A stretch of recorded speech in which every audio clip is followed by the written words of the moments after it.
ধর্মপ্রাণ মুসলমান কোন অবস্থাতেই মেনে নিতে পারে না। আমরা এই ঘটনার তীব্র নিন্দা ও প্রতিবাদ জানাই। সম্মানিত হাজিরিন, সারা বিশ্বে কোথাও মুসলমান, ইসলাম এবং মুসলমানদের প্রতি অত্যাচার নির্যাতন হলে বাংলার মুসলমান চুপ থাকতে পারে না।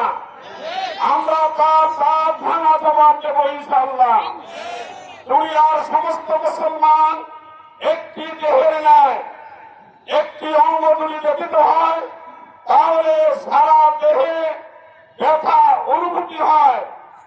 ভারতে যেভাবে মুসলমানদের উপরে অত্যাচার নির্যাতন নিপীড়ন চলছে, তাদের বাড়িঘর চালিয়ে দেওয়া হচ্ছে প্রতিনিয়ত। আমরা আজকের এই সমাবেশ থেকে কঠোর প্রতিবাদ এবং নিন্দা জানাই। সম্মানিত হাজিরিন, অতীতে ভারতে অনেক ধর্মের উপরে আঘাত হয়েছে, রাসূলকে অবমাননা করেছে।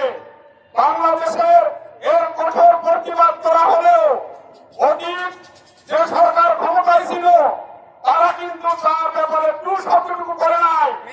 তার কারণ তারা নিরিবিলি থেকে তাদের ক্ষমতা পাকাপোক্ত করতে চেয়েছিল। কিন্তু ভাগ্যের কি পরিহাস, হঠাৎ করে মামা বাড়ি চলে গেছে, হঠাৎ করে চলে গেছে।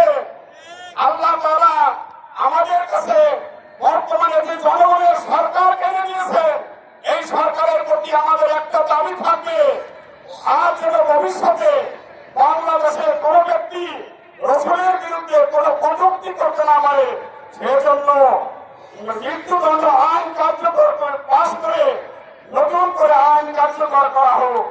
ধন্যবাদ।